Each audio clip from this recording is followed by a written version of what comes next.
Hyderabad LB నగర్లో 3 chain snatching కేసుల్ని పోలీసులు ఛేదించారు. ఘటనలు జరిగిన వెంటనే 3 టీంలను ఏర్పాటు చేసిన పోలీసులు టెక్నికల్ ఎవిడెన్స్ సాయంతో ఢిల్లీలో అక్షయ్ కుమార్ శర్మ, రోహిత్ అనే 2 నిందితుల్ని అదుపులోకి తీసుకున్నారు.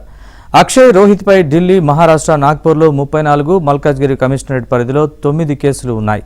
వీళ్లు చైన్ స్నాచింగ్ల కంటే ముందు బైక్లను దొంగతనం చేస్తారు. చైన్ స్నాచింగ్లు చేసిన తర్వాత బైక్లను అక్కడే వదిలేసి పారిపోతారని పోలీసులు తెలిపారు. నిందితులను అరెస్ట్ చేసి రిమాండ్కు తరలించామని, మొత్తం 11 తులాల బంగారంతో పాటు 2 సెల్ ఫోన్లు స్వాధీనం చేసుకున్నామని చెప్పారు. ఈ మన ఎల్బీ నగర్ జోన్ లో అయిన 3 స్నాచింగ్ కేసెస్ లో కూడా ప్రాపర్టీ ఇంటాక్ట్ రికవర్ కావడం జరిగింది.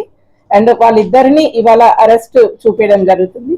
దీంట్లో మెయిన్ గా గుడ్ వర్క్ చేసిన మన Chaitanyapuri police SHO Saidulu, DI Guruswamy and SI Vikram Reddy and other team and also వాళ్ళని సూపర్వైజ్ చేసిన ACP LB Nagar and additional DCP గారిని అప్రిషియేట్ చేయడం జరుగుతుంది.